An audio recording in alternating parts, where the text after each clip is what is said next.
Where's the only meat at a time? She's putting the smoked meat in the pot, y'all.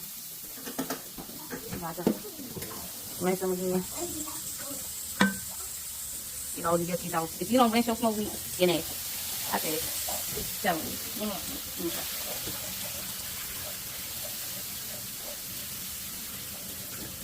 Alright, now so you try to so you can boil it, you want to boil the salt about that meat, because that meat is full of salt. And you'll see it'll film around the top of the pot. That's enough oil. You just want to make sure you cover your meat. You don't want to put a pot full of oil.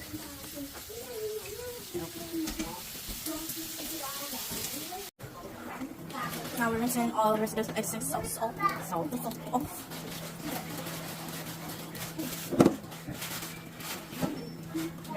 Get the bean. Get the bean.